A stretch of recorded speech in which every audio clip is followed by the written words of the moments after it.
فأنا ناصح لإخواني بالصدع بالحق تبيض وجوههم. السكوت في مسألة الحزبية يضرها، فاصدع بما تؤمر وأعرض عن المشركين.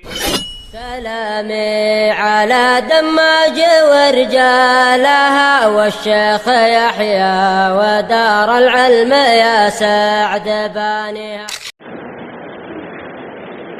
بسم الله الرحمن الرحيم. الحمد لله رب العالمين وبه نستعين على أمور الدنيا والدين، ثم الصلاة والسلام على أشرف الأنبياء والمرسلين سيدنا محمد ابن عبد الله الأمين وعلى آله الطاهرين وأصحابه أجمعين ومن تبعه بإحسان إلى يوم الدين، ثم أما بعد.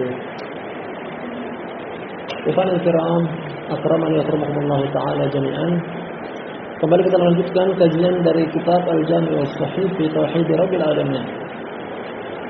Kumpulan yang sahih berkaitan dengan landasan hukum Al-Quran dan Hadis pada materi mentunggalkan Rabb semesta alam, materi tauhid, sebuah tulisan milik Fadilatul Syekh Abu Amr Abdul Karim Al-Hajuri Al-Umari hafizahullah ta'ala. Kita masih berada pada bab yang sama sekitar beberapa malam pertemuan terakhir ini. At-tauhidu awwalu wajibin 'alal 'abid. Tauhid adalah kewajiban yang paling pertama bagi setiap hamba. Beberapa landasan hukum telah kita ambil berupa ayat dan juga hadis-hadis, dan kita berada pada hadis yang paling terakhir kita akan baca.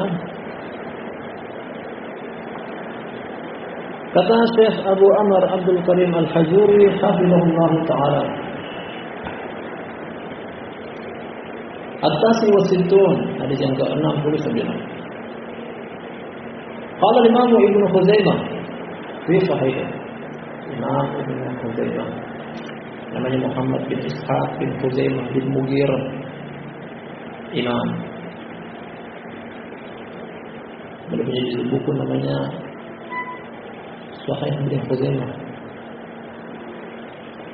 Beliau juga punya judul buku At-Tauhid, Kitab At-Tauhid milik Imam Ibnu Khuzaimah. Kata beliau, qala hadatsana Abu Ammar قال حدثنا الفضل بن موسى عن زيد بن زياد وابن أبي الجعد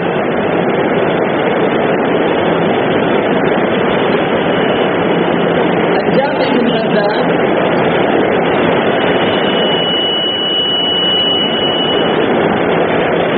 الطارق المحاربي رضي الله عنه قال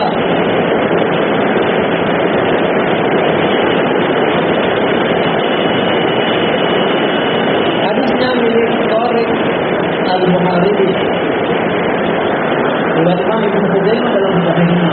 Qala kata dia, ra'aitu Rasulullah sallallahu alaihi wa ala alihi wasallam marra fi suqi bil Hijaz. Al-Tariq Al-Muharibi, aku pernah melihat Rasulullah sallallahu alaihi wasallam beliau melintas di pasar Dzul Hijaz, pasar yang terdapat khusus di musim haji di Mina. Di kisah ini menceritakan tentang periode dakwah Makkiyah. Nabi SAW berdakwah masih di kota Makkah. Wa alaihi hullatul hamra, beliau mengenakan pakaian hullatul hamra.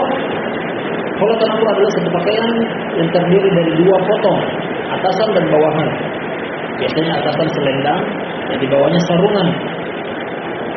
Tidak dikatakan hullatul hamra kullah kecuali dari bahan yang sama, motif yang sama, warna yang sama. Dan di sini berwarna merah. Namun bukan merah polos tanpa motif, karena merah polos tanpa motif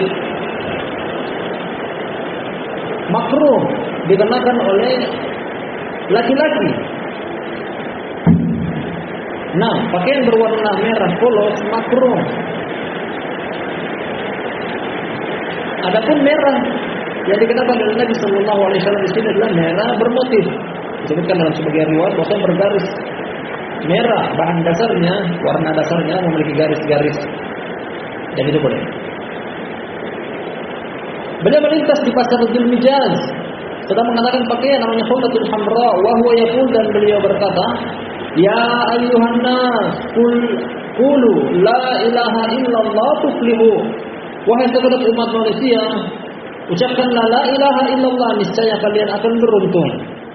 Dan dengan lafaz inilah sang penulis jadikan sebagai keterkaitan dengan judul bab. Nah, perhatikan, ini dakwah masih di periode Makkiyah. Masih pada tahapan yang ketiga, karena para sejarawan membagi dakwah Makkiyah menjadi 3 periode. Periode dakwah secara sembunyi-sembunyi, dan itu sekitar 3 atau 5 tahun pertama. Yang berikutnya dakwah secara terang-terangan namun di dalam kota Makkah, kemudian dakwah secara terang-terangan namun di luar kota Makkah, dan ini bagian akhir dari periode dakwah Makkiyah di Mina. Beliau berdakwah di Mina. Nah, artinya ini bagian daripada awal-awal dakwah beliau. Sesuai dengan judul bab yang saya penulis bawakan, bahwa yang wajib paling pertama kali bagi setiap hamba adalah la ilaha illallah, tauhid, mentauhidkan Allah. Lanjut hadisnya, wa rajulun yatba'uhu yarmihi bil hijarah qad atma ka'baihi wa urqubaihi.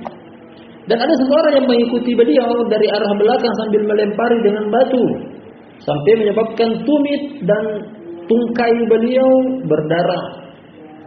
Tumit bagian bawah dari kaki paling belakang, tungkai ada urat di sebelah belakang mata kaki. Tumit dan tungkai berdarah, dapat lemparan dari orang yang mengikuti beliau. Wa huwa yaqul, dan orang tersebut yang melempari tersebut berkata, ya ayuhan nas la tuti'uhu fa innahu kadzdzab. Wahai segenap umat manusia, jangan taat kepadanya karena sungguh dia pendusta. Dia pendusta. Dan ini konsekuensi dari berdakwah. Setiap dakwah selalu ada respon, entah itu positif atau negatif. Positif alhamdulillah orang mengikuti, negatif artinya orang memusuhi, dan itu biasa. Wa kadzalika ja'alna likulli nabiyyin aduwan minal mujrimin. Demikianlah kami menjadikan bagi masing-masing nabi memiliki musuh dari kalangan orang-orang mujrim. Jadi setiap dakwah pasti ada musuh, tidak usah minder. Dakwah itu konsekuensinya adalah ada 2 reaksi, ada yang terima, ada yang tidak terima. Tidak perlu bersedih hati dengan orang yang tidak terima. Insya Allah masih tetap ada orang yang terima.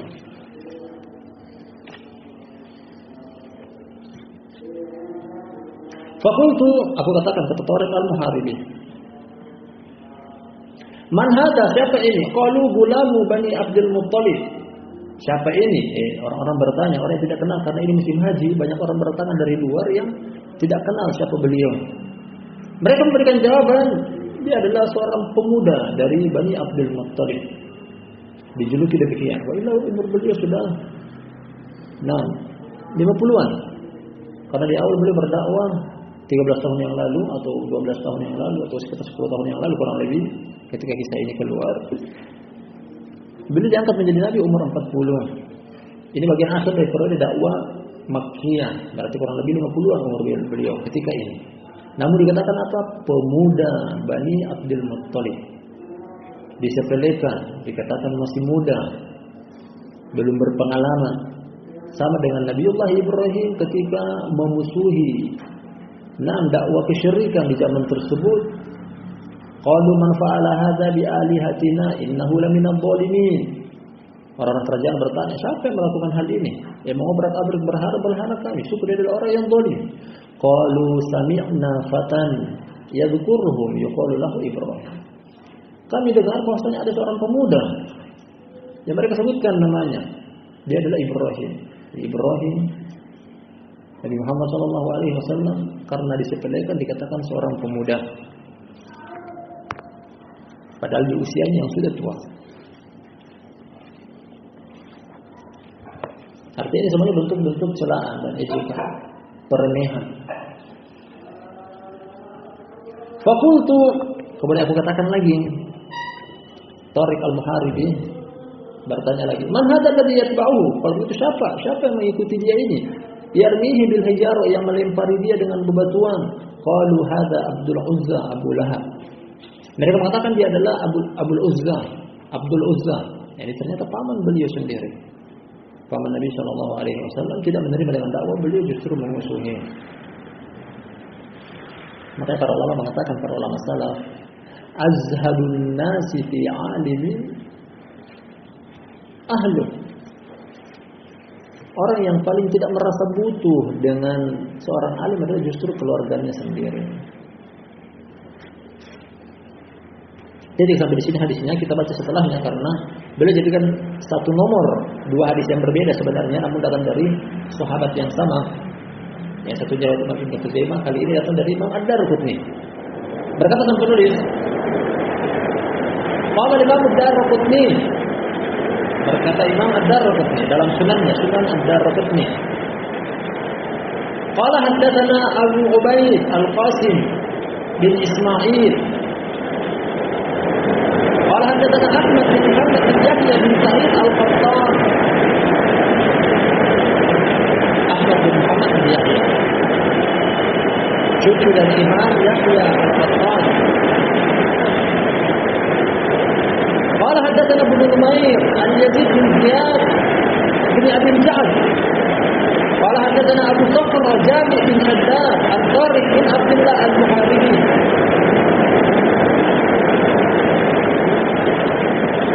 Sahabat hadisnya sama dengan yang sebelumnya, artinya ini hadis yang satu dari sahabat Tariq al-Muharibi.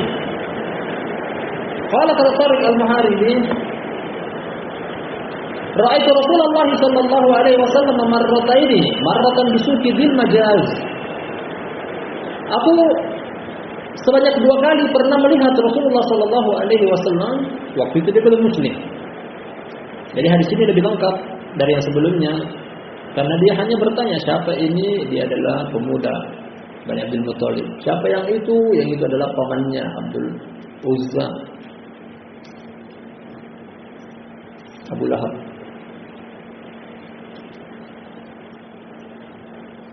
Kata Tariq al-Muharibi, dua kali aku pernah melihat Rasulullah sallallahu alaihi wasallam. Kali pertama di pasar Dzul Mijaz, pasar yang dibuka hanya setahun sekali ketika musim haji. Wa ana fi taba'atin li, dan aku sedang menjual barang daganganku. Nah, jadi boleh untuk berangkat haji sekaligus berdagang, namun setelah selesai amalan haji dia. Hakadha qala abi'uha, beginilah dia katakan. Tariq al-Muharibi mengatakan aku menjual barang daganganku tersebut.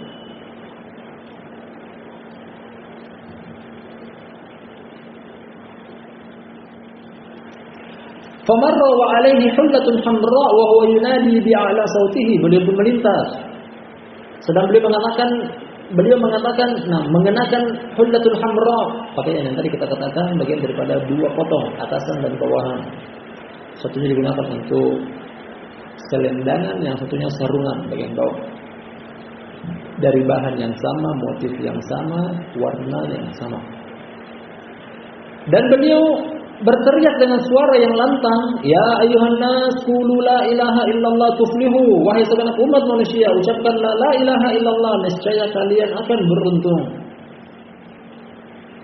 Selama 13 tahun lamanya di kota Makkah beliau selalu mendakwakan la ilaha illallah, tiada hentinya, tanpa putus asa, tanpa patah semangat, dengan tujuan untuk umat manusia beribadah kepada Allah semata. Apapun resikonya, sampai harus disakiti.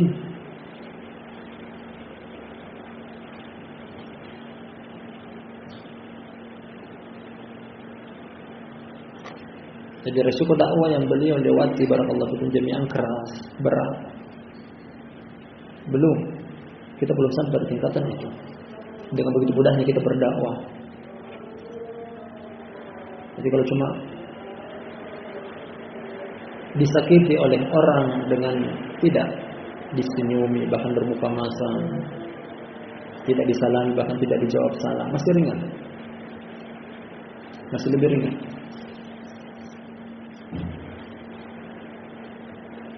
Wa rajulun yatbahu bil hijarah wa qad adma ka'baihi wa urqubaihi, dan ada seorang yang mengikuti dia dengan batu, yang melempari beliau dengan batu dan membuat berdarah kaki beliau, tumit beliau dan tungkai beliau.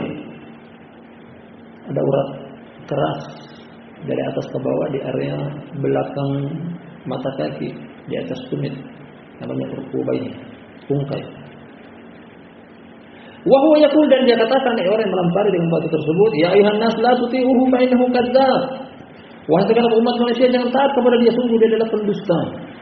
Kebalikannya, justru orang yang menuding beliau pendusta, dia adalah pendusta.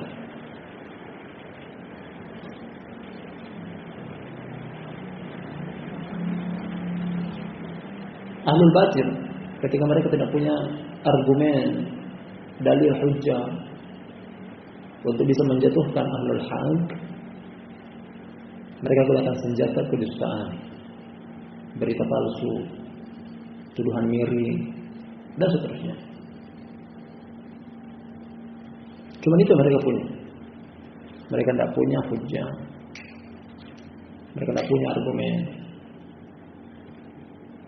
Qultu man hada? Kemudian aku bertanya, kata Tariq al-Muharibi, siapa ini? Faqalu hada gulamu Bani Abdul Muttalib. Mereka mengatakan dia adalah seorang pemuda dari Bani Abdul Muttalib. Qultu man hada alladhi yatba'uhu yarmi? Kemudian siapa orang ini? Aku katakan lagi, siapa orang ini yang mengikutinya, melemparinya dengan batu? Kalau mereka berikan jawaban, hada ammuhu Abdul Uzza wa huwa Abu Lahab. Mereka mengatakan bahwasanya ini adalah pamannya. Pamannya ini Abdul Uzza, Abu Lahab. Sampai di sini sama dengan jalur riwayatnya Ibnu Khuzaimah. Namun riwayat Imam Ad-Darqutni adalah lanjutannya. Kita baca sampai selesai, sekaligus ini adalah hadis terakhir dalam judul bab ini. Kata Imam Ad-Darqutni berikutnya, "Falamma dhahara al-Islam wa qadima al-Madinah aqbalna fi raqbin min ar-Rabadah wa junubi ar-Rabadah hatta nazalna qariban min al-Madinah wa ma'ana ta'inatan lana."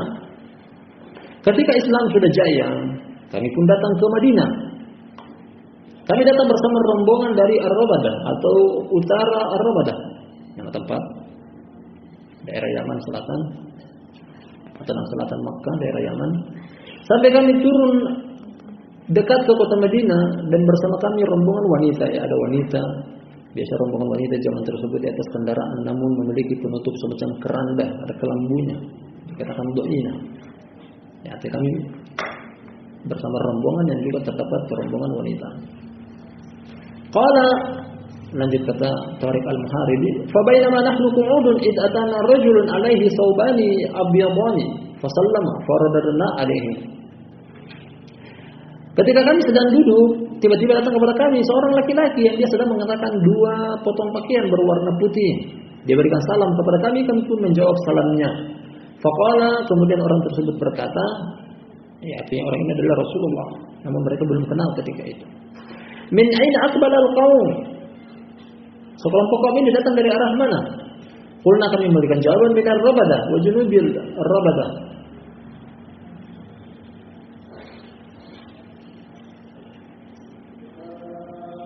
Kami datang dari Rabadah, dari nama tempat.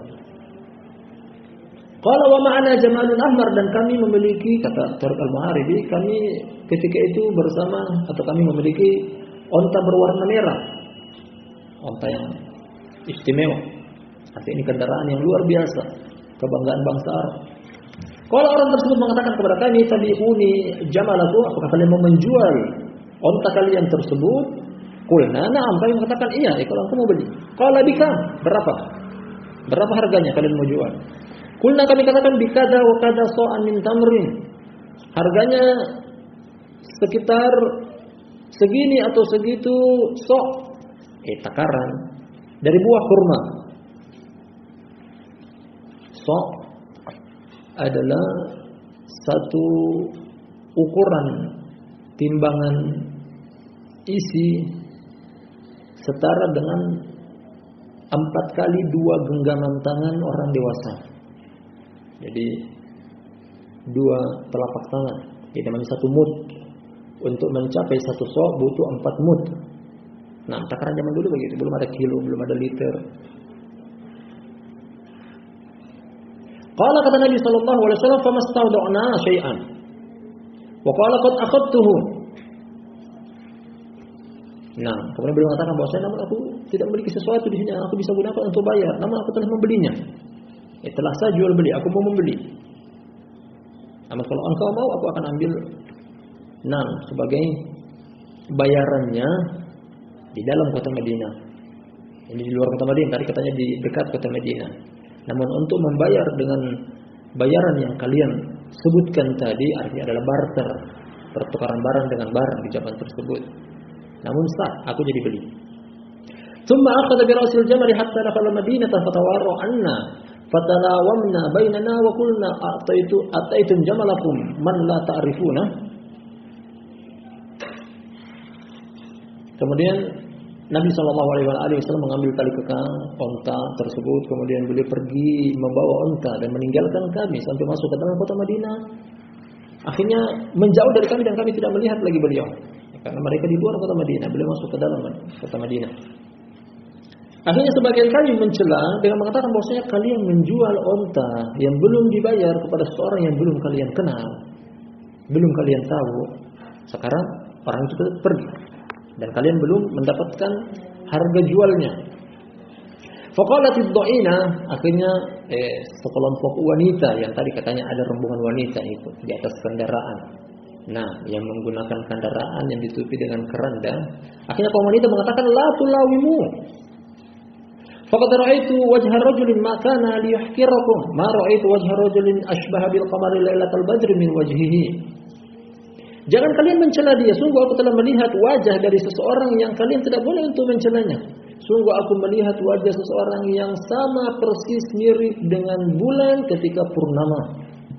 Artinya adalah pujian.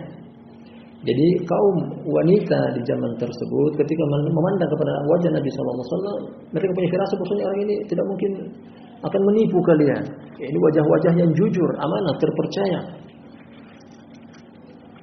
Nah, bahkan dari wajah pun subhanallah orang bisa menilai bahwasanya beliau adalah bukan orang yang seperti yang dituduhkan tadi di atas bahwasanya dia adalah pendusta kata Abu Jahal. Ya, maksud kami Abu Lahab. Falamma kana al-isya atana rajulun faqala assalamu alaikum ana rasulillah sallallahu alaihi wasallam ilaikum wa annahu amarakum an ta'kulu min hadha hatta tashba'u wa taqtalu hatta tastawfu. Kemudian tiba waktu Isya, datang kepada kami seseorang seraya mengatakan assalamualaikum, aku adalah utusan Rasulullah kepada kalian sallallahu alaihi wasallam. Dan beliau memerintahkan kepada kalian untuk memakan dari makanan ini sampai kalian kenyang. Kemudian ini harga onta yang tadi kalian jual kepada beliau. Timbanglah sampai sesuai dengan harga jual onta tersebut. Nah, jadi beliau mewakilkan seseorang untuk keluar pertama membayar jual beli transaksi antara beliau sallallahu alaihi wasallam dan orang tersebut. Nah, sekaligus beliau memberikan semacam bingkisan oleh-oleh berupa makanan. Silakan kalian makan sampai kalian kenyang. Qala kata Tariq al-Muharibi fa'akalna hatta syabi'na waqtalna hatta stawfaina. Akhirnya kami pun makan sampai kami kenyang, akhirnya pun kami menimbang. Jumlah 6 berapa sok tadi? 6 sekian sok dari buah kurma. Sok adalah 4 kali 2 telapak tangan datar orang dewasa.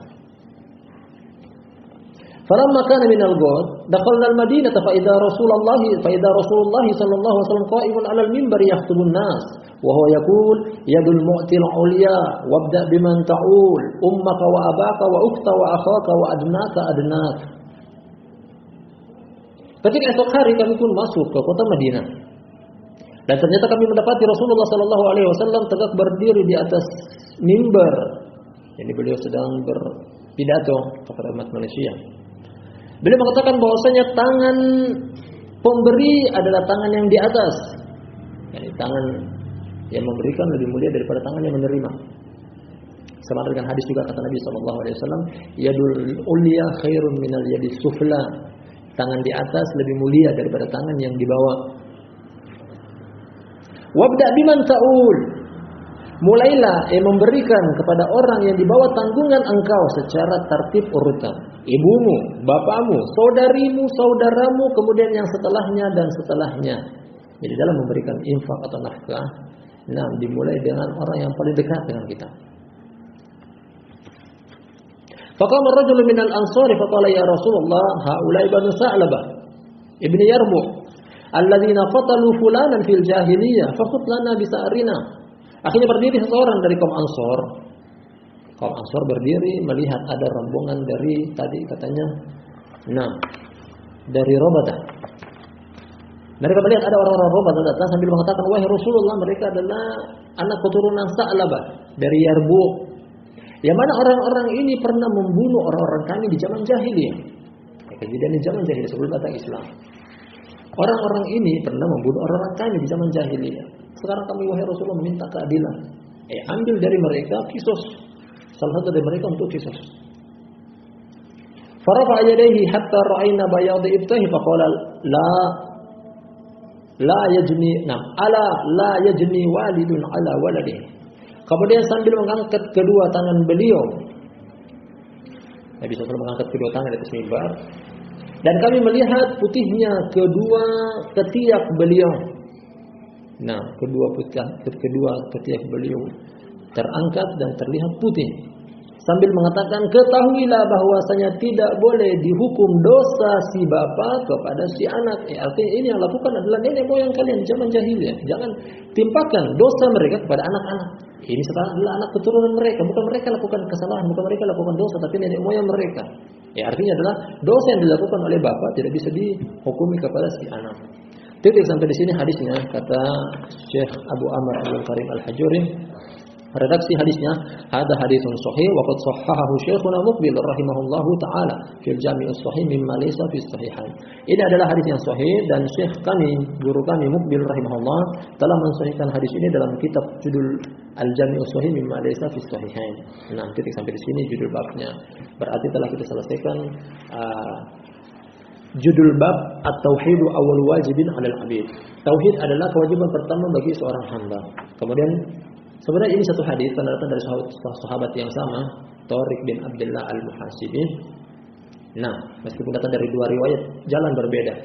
Riwayat Imam Ibnu Khuzaimah dalam Sahihnya dan Imam Ad-Darqutni dalam Sunannya. Kesimpulannya, keterkaitan antara hadis ini dengan judul bab di atas bahwa ini hadis menceritakan tentang periode dakwah Rasulullah SAW di kota Makkah. Berarti masih awal-awal beliau berdakwah. Menunjukkan kepada kita bahwasanya inilah yang paling pertama Nabi SAW dakwakan kepada umat manusia. Apa itu tauhid? Sebelum mendakwakan kepada mereka untuk membangun daulah Islamiyah, sebelum memerintahkan mereka untuk menegakkan salat, sebelum memaksa mereka sebelum mengajak mereka untuk berpuasa, mengeluarkan zakat, haji dan semisalnya, tauhid dulu yang paling pertama. Karena tidak ada gunanya salat, puasa, zakat, haji yang dibangun tanpa tauhid. Sebagaimana juga seseorang yang salat namun tanpa wudu. Ibarat seperti itulah pentingnya tauhid dalam amalan seseorang. Amalan ibadah seseorang tidak akan bermanfaat kecuali setelah dibangun di atas tauhid. Artinya mentauhidkan Allah Subhanahu wa taala bahwasanya dia beribadah hanya kepada Allah, bukan karena disuruh. Karena sebagian orang ketika dia salat karena nanti disuruh kalau salat. Kalau tidak disuruh tidak mau salat. Atau dia salat hanya karena malu sama orang agar supaya dikatakan bahwasanya dia adalah orang yang salat. Atau nanti salat karena ketika ada majikannya, ketika tidak ada majikannya, artinya dia hanya segan kepada majikan. Kalau tidak ada majikan dia tidak akan salat. Atau disuruh sama orang tuanya, kalau tidak disuruh sama orang tuanya dia tidak mau salat. Ini tidak mentauhidkan Allah. Tauhid kepada Allah Subhanahu wa taala adalah meniatkan bahwasanya aku beribadah lillahi taala. Kewajiban dari Allah, untuk Allah, demi Allah, karena Allah. Bukan karena yang lainnya. Dan mentafsirkan tentang tauhid insyaallah akan datang pada judul-judul bab berikutnya. Insyaallah kita akan ambil pada lain kesempatan. Wallahu taala alam bissawab. Kita akhiri sampai di sini. Subhanakallahumma wa bihamdika asyhadu an la ilaha illa anta astaghfiruka wa atubu ilaik.